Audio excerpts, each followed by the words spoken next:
你是何人？竟敢私闯生字堂！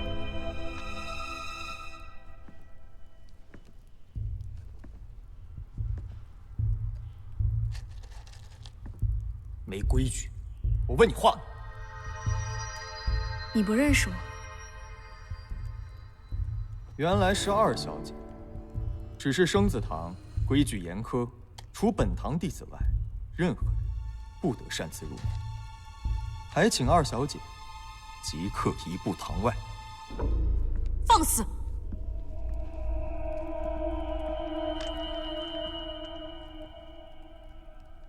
原来是病字堂。二小姐久未归城，想必如今也不知道生字堂的规矩。那不如就由你来向二小姐细细说明。我看你不过是生字堂的高阶弟子罢了。潇潇马上是病字堂的堂主了，你怎敢如此无礼啊？病字堂堂主又如何？你们可都看好了，此处是生字堂，除了梅堂主，我们谁也不认。即便生字堂的规矩如此，也容不得你这样的轻慢无礼。梅英见了二小姐也要礼让3分，尊称一声，更何况是你。若是城主知道的话，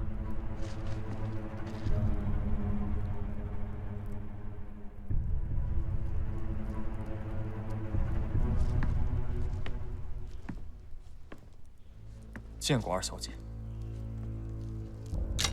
不必了，潇潇，我们走。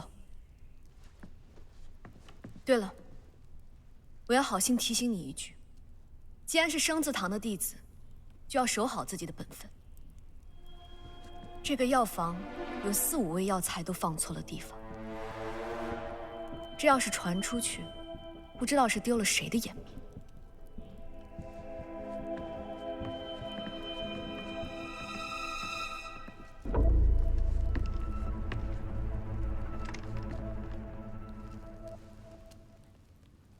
二小姐，你怎么还有心情在这悠闲的喝茶呀？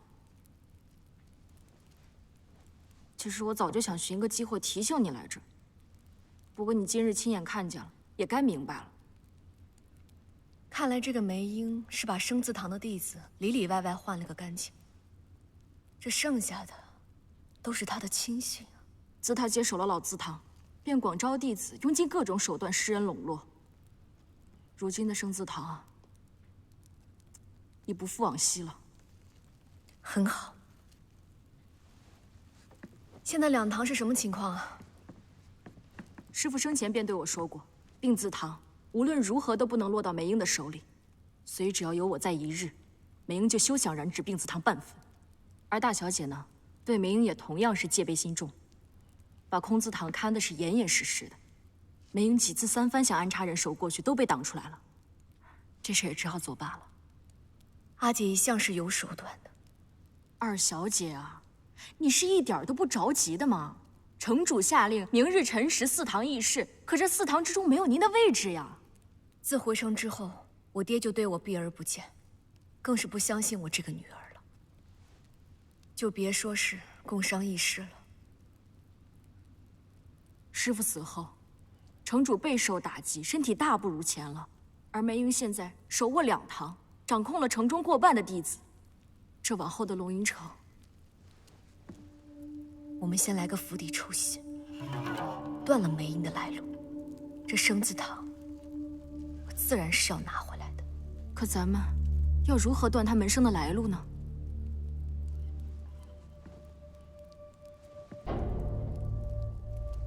自然是从老字堂开始了。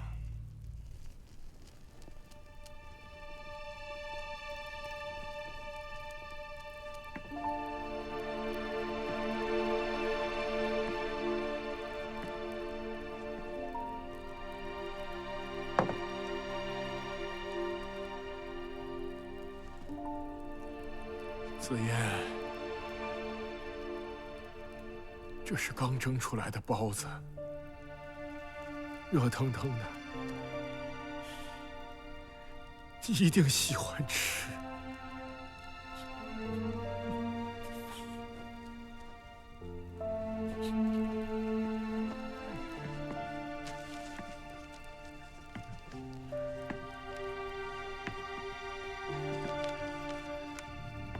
我记得你说过，你不喜欢黑。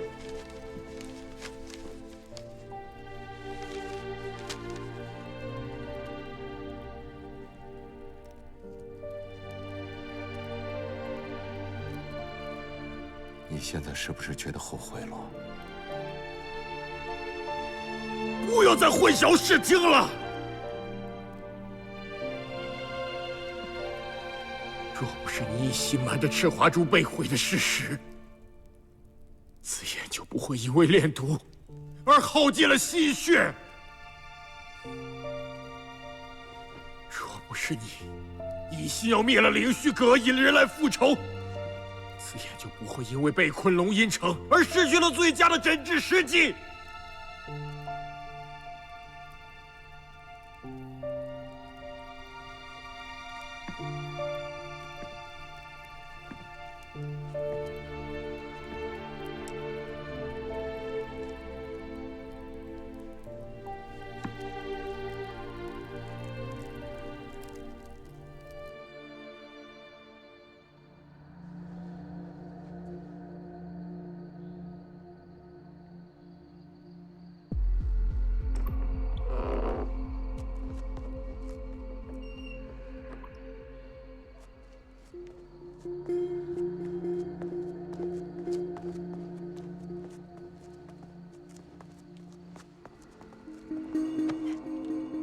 二小姐，捉贼捉赃，美英她深夜潜入我师父的房间，定是心中有鬼。我们为何不把她一举拿下？你先别着急，我们进去看看。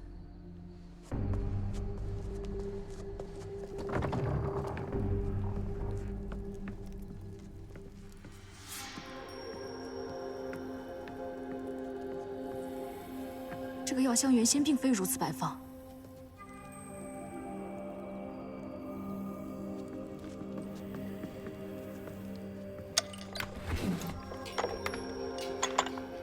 这些药都是小姨炼毒的解药，她动这些解药干什么呀？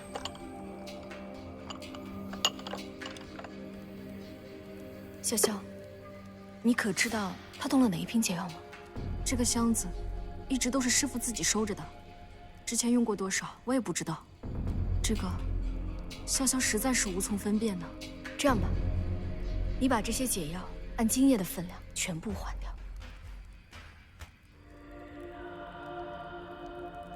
那要换些什么呢？二小姐已然回城，接下来我们应该如何行事？我要她和我一起除去梅英。可如此一来，二小姐又要在龙吟城站稳脚跟，那日后城主之位岂不是？你觉得她能杀掉纳兰月吗？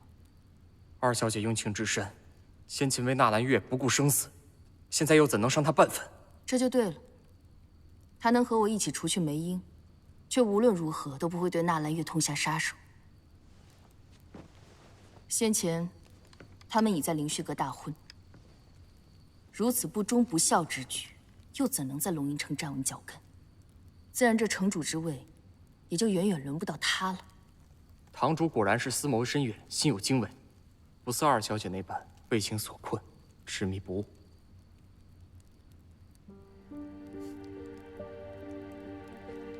堂主，属下没事，你先下去吧。那明日，城主召集四堂堂主议事，二小姐岂非没有资格入内？他既然夸下海口要拿回生字堂，那就让我看看，他有没有这个本事。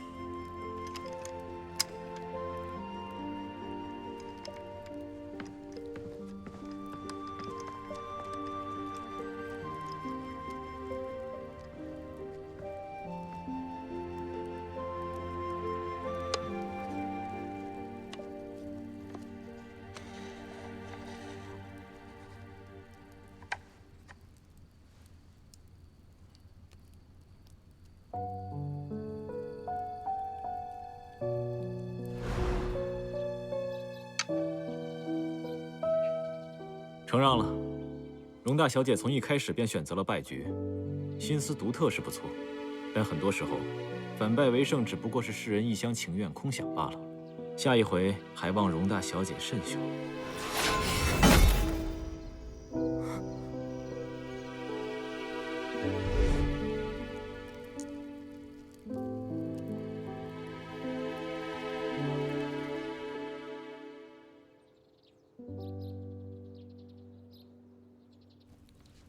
纳兰月竟然投靠了灵教，变成了莫幻的走狗。虽然他们撤退了，但想必一定会卷土重来的。我们龙吟城绝不可以坐以待毙，唯有抢占先机，攻下灵教，方可高枕无忧。各位，你们可有什么良策？紫燕之仇，龙吟城必定要报。老子堂会继续广招门生，以充盈龙吟城的实力。当然，所有的门生虽会各自纳入祠堂，但必须效忠于龙吟城及城主一人，绝不允许城内有任何人结党营私，私自培养自己的势力。龙吟城绝不打无准备之战，属下已派出了空祠堂最顶尖的弟子，前往江南及北荒一带追查灵教。只要有消息传来，我们便可以制定详细的攻城策略。此外，属下还加固了城防，增加了城中粮草，并将听风镇的暗哨增加了2倍。这样，即使有敌人突袭，我们也可以从容的应对。好。城主，生子堂最近……爹，女儿拜见爹。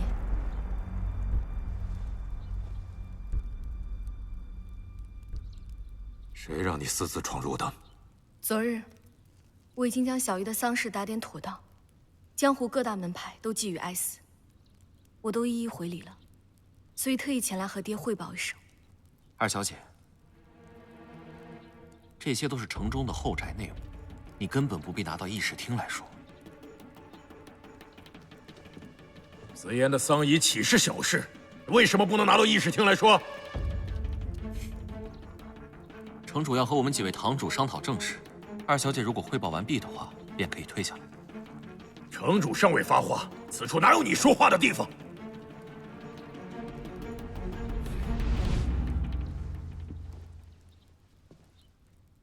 紫燕的丧仪，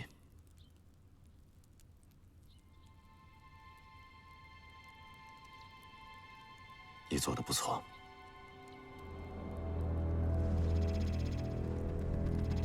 不过你现在汇报完了，你可以退下了。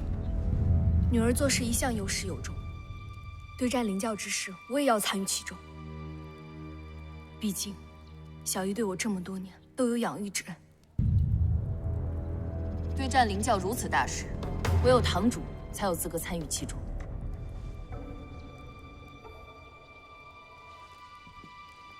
梅公子，这些时间，还多谢你替我打点了生祠堂。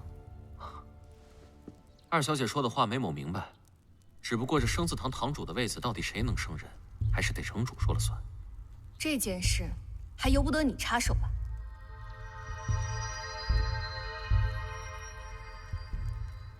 荣华，你到底闹够了没有？我并没有在闹。堂主之位，能者居之，这是龙吟城一向的规矩。爹，您是明白的。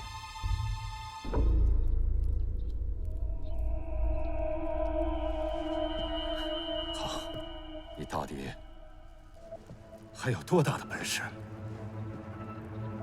啊？你觉得你惹出来的祸事还不够多吗？还不够大吗？二小姐，您不会是想跟我比试身手吧？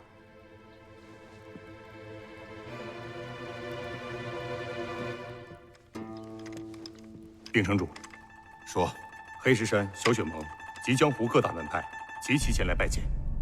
黑石山。前段时间，我们龙吟城得罪了白素，现在他们突然派人前来，而且还有小雪盟的人。他们有没有说，究竟为了何事来此拜访？他们说，是来见生字堂堂主，荣化。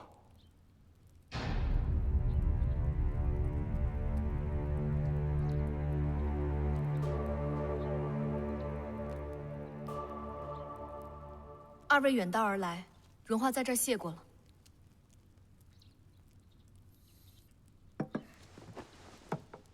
二小姐，知意师傅多年顽疾，王某自当是应该亲自登门拜访。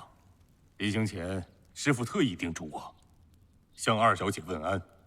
听到日后若是碰到什么棘手之事，尽管写信于黑石山，知会一声便是。那就多谢白老前辈的厚爱了。龙云城近来接连发生大事，江湖人士不便叨扰，便特意派琉璃前来。二小姐医术精湛，悬壶济世，实乃生字堂弟子之表率。救死扶伤，乃医者本分。多谢诸位对生字堂青睐有加，梅某身为生字堂堂主，定会好好管理的。我们谢的是二小姐，与你何干？师父是看在二小姐的面子上，才派我前来拜谢的。梅公子，既然连自己祖宅都保护不了，不知你究竟用何手段当上这生字堂堂主？别的也就罢了，王某单问你有何医术，竟可位列堂主？王师伯，梅公子现在是我们生字堂的堂主，您这么说他，不是在打我们龙吟城的脸吗？那为何不主动请辞呢？霸着这堂主之位，又是做什么呀？这是我们龙吟城的大事，还要城主下决定才行，对吧，梅堂主？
起来说话吧。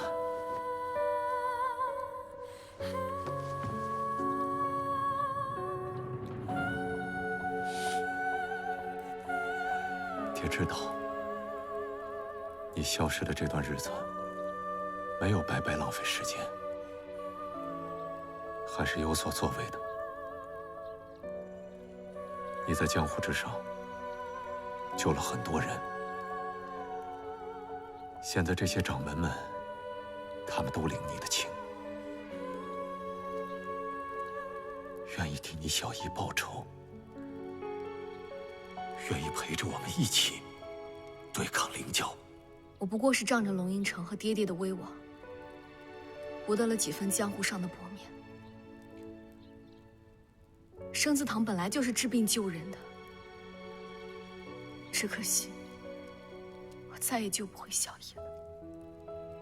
爹知道，你想要生字堂堂主之位，生字堂本来就应该是我的。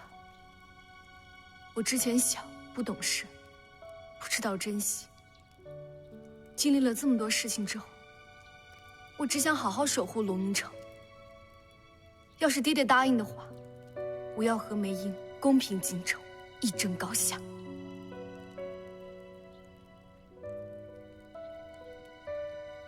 好，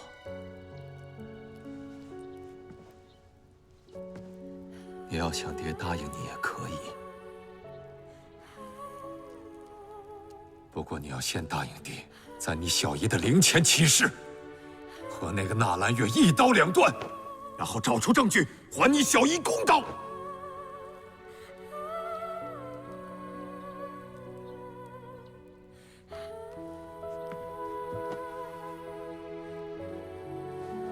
我荣华发誓，定会和凶手势不两立，武功代天。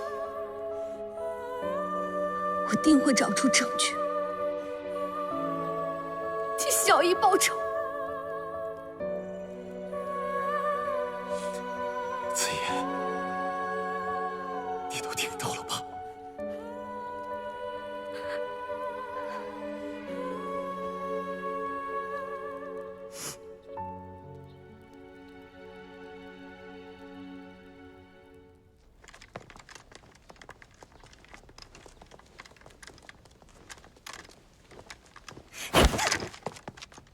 你干什么？干什么？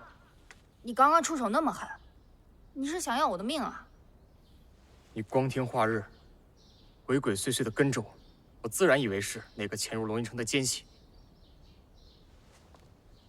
你怎么会在这儿？我自然是来给你们荣家二小姐撑腰的啦。你没看见，刚刚她在你们那个生字堂中有多威风？小雪盟从不做无利的买卖，你们这次为何突然出手相助二小姐？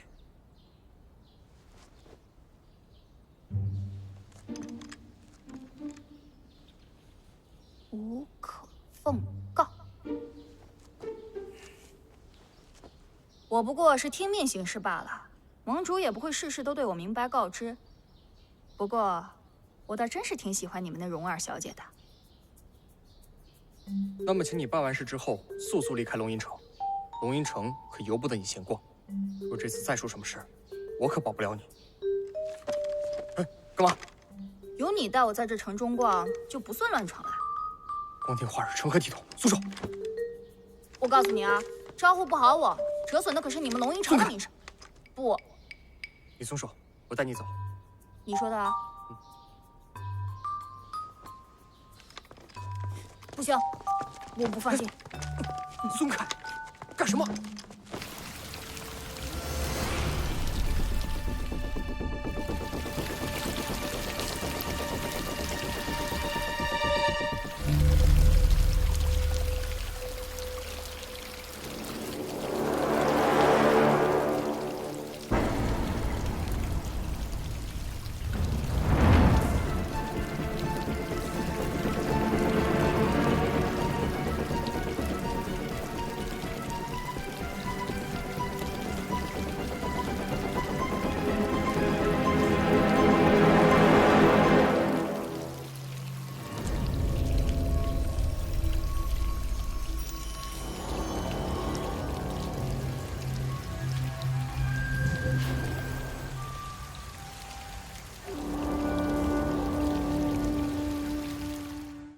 纳兰月此行所为便是如此。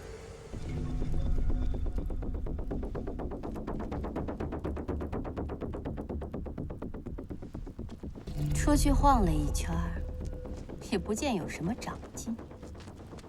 只是弟子不明白，明尊心知纳兰月挑衅龙吟城一事，实在是操之过急，可又为何答应派灵教弟子前往相助？纳兰月心中一直憋着一口气。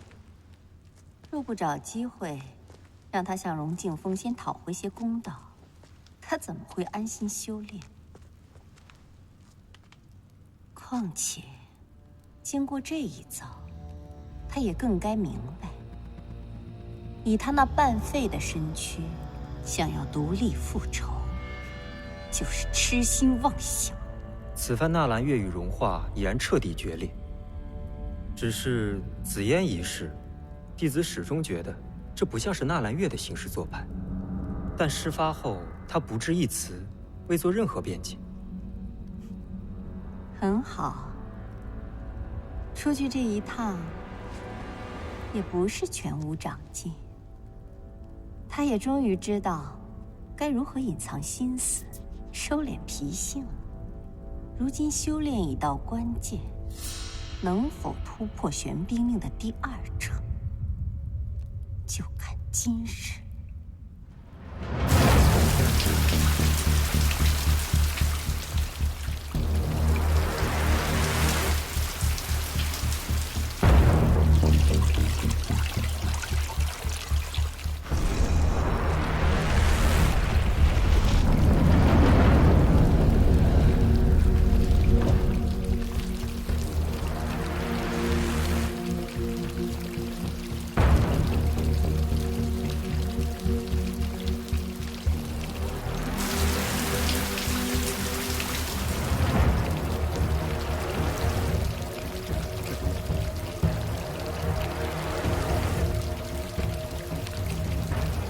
不该来。这几天，我已经摸清了其中的关窍。你在修炼玄冰符的时候，就如同废人一般，毫无内容。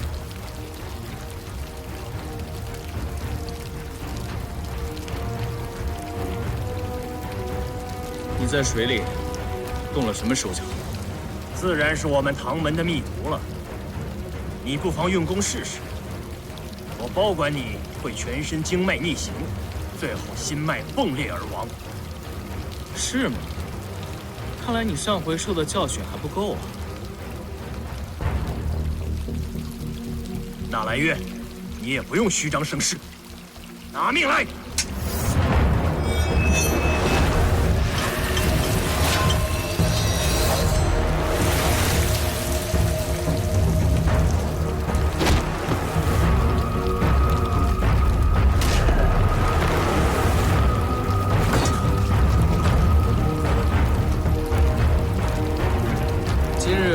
是你自寻死路，也别怪我拿你当第一个实验品。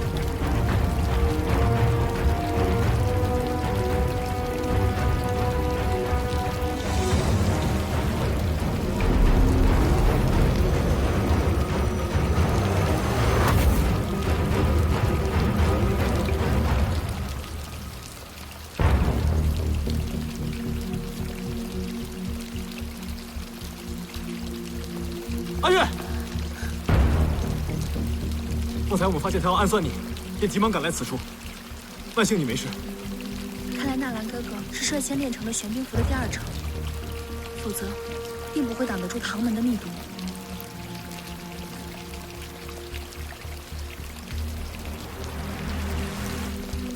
亏你想得出这样的办法，先是用玄冰符催动花期，然后再用体内的母虫操控其他的子虫。唐门2长老已经被我练成第1个玄冰了，这玄冰符的威力，我算是见识到了。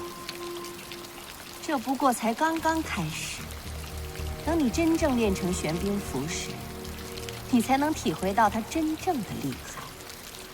如今既然已经练成，那不如先试试。你们，不如今天便由我为少主一试。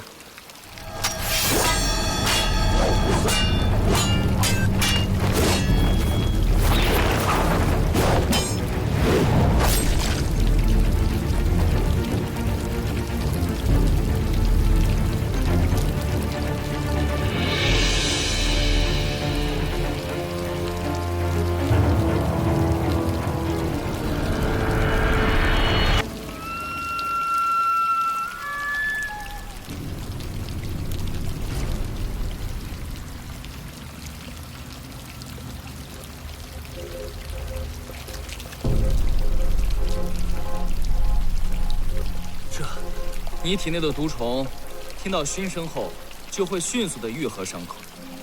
只要毒虫还在，你这性命就可以保住。相比死去，你伤口愈合的这点痛，你还是能受得住的。纳兰月，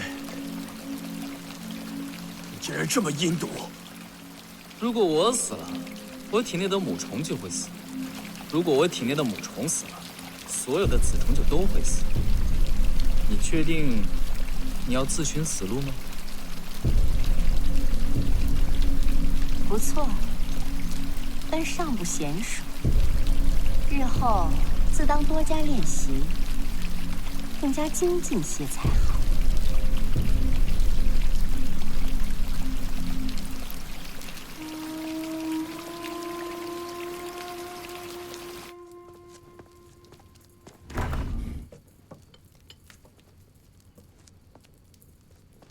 雪曼，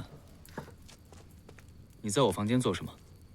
纳兰哥哥，我见你最近实在太过辛苦了，就做了一些你平日爱吃的。我自知不如荣华姐姐的手艺，也不知道符不符合你的胃口。好，我一会儿会吃的。只要你爱吃，我以后便常做给你吃。我知道，最近因为荣华姐姐的事儿，你伤心不已。雪曼，以后不要再提这个人了。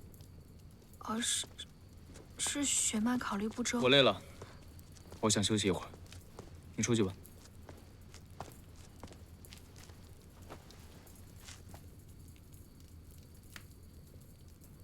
纳兰哥哥。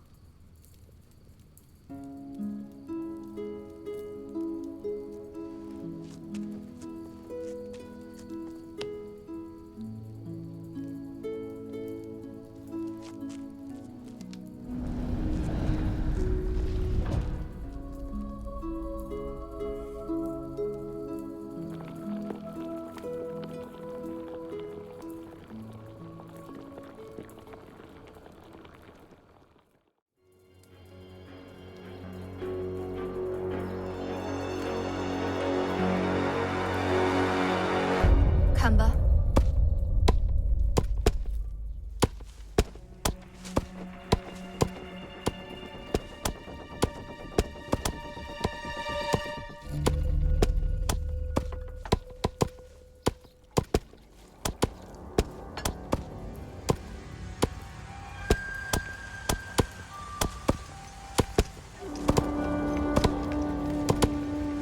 住手！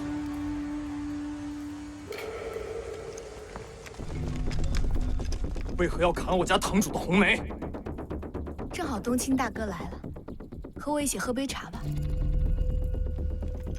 见过二小姐，不知二小姐为何要砍了我家堂主的红梅？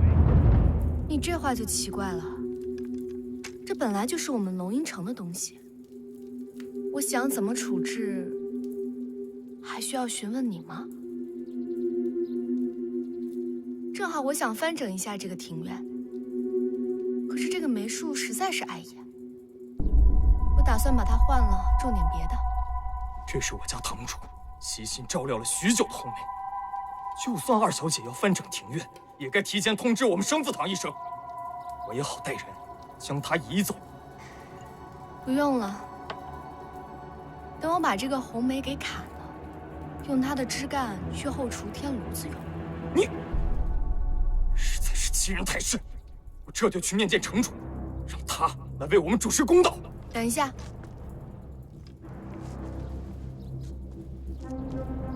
我爹现在病着呢，现在龙阴城的大小事宜都是由我来处理。你要是敢惊扰了爹爹，我就按龙阴城的规矩，公事公办了。我这就找堂主理论去。走。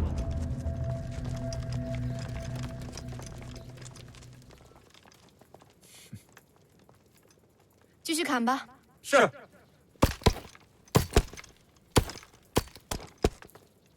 你这丫头倒是好兴致啊，兴冲冲的在这翻起庭院来了。师傅，我也不是一时兴起想要翻整它的，只是这个梅树在这儿实在是太不吉利了。等我把它砍了，拿些枝干给师傅烧炉子用。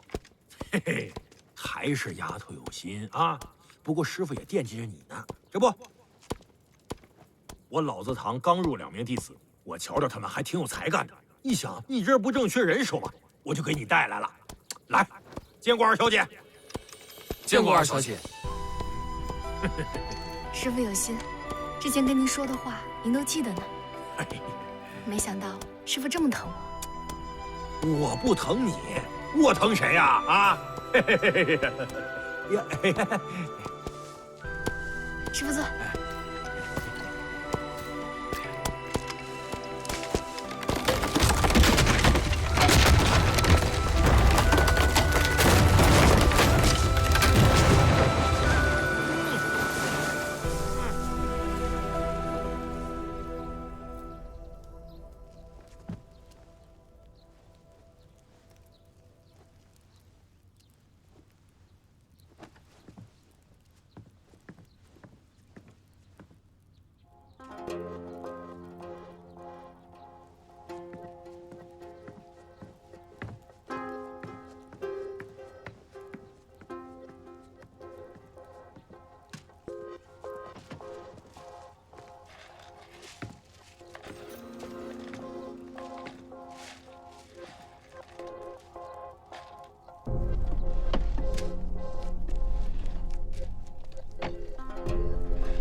允儿见过梅堂主，不知梅堂主亲临有何吩咐？怎么不让弟子前来通传一声？上回出城前，我也曾亲自来此取药。那时候你们紫烟堂主尚在，梅某对于他制毒的本事一直佩服于心。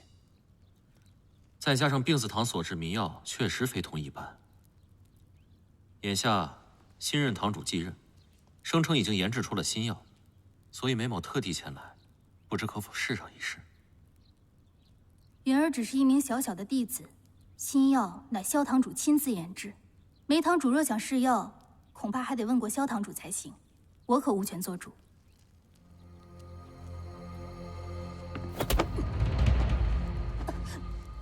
我看你主意多得很，说，你究竟是谁的人？梅堂主这是何意？我离城前往灵虚阁前，曾向病字堂取药，其中的原因不用我多说了吧？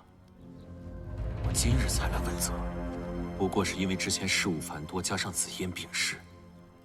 可这并不代表我就忘了，迷药是经你之手给的我，若没有人指使，你哪来的胆子？欲加之罪，何患无辞？梅堂主深得城主器重，带了不少人手出行，可竟一个都未活着回来。如今已然死无对证，梅堂主一人之言，想要妄言栽赃陷害，也得有凭有据才行。奴婢不知好歹，告诉你，我今日独自前来，已经给足病字堂面子了。告诉我幕后主使是谁，保你不死。梅堂主若非要以迷药为借口，将办事不力之责栽赃到病字堂头上，那就让云儿一人来承担此责好了。但恳请梅堂主不要再殃及病字堂及其他人。紫嫣堂主才刚离开，堂中一切事务均由潇潇一人承担，已经经不起您这样的折腾。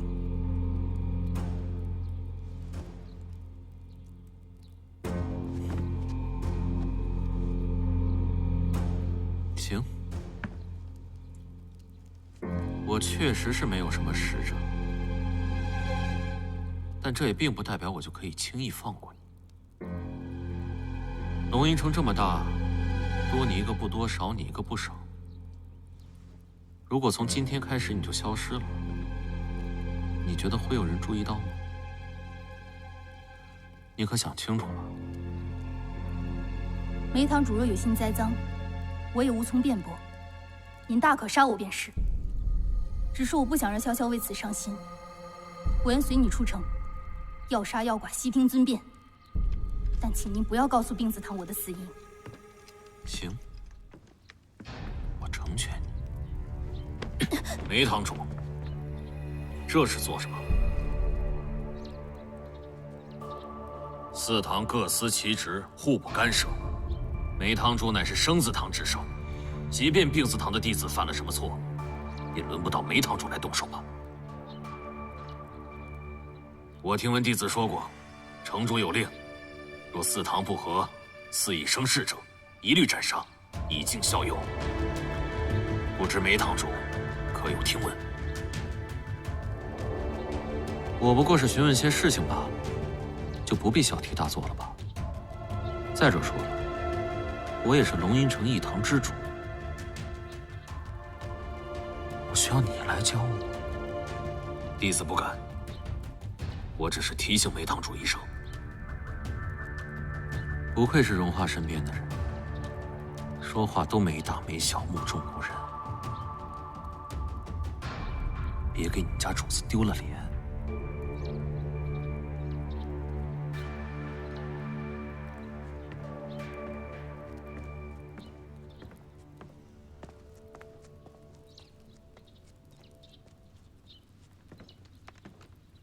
你叫云儿，我查过，你是前不久才入的龙吟城吧？我是从北荒而来，那里的冬季比现在寒冷多了。我听萧堂主说，你也来自于北荒，对吗？是。那你以前可曾见过魔幻？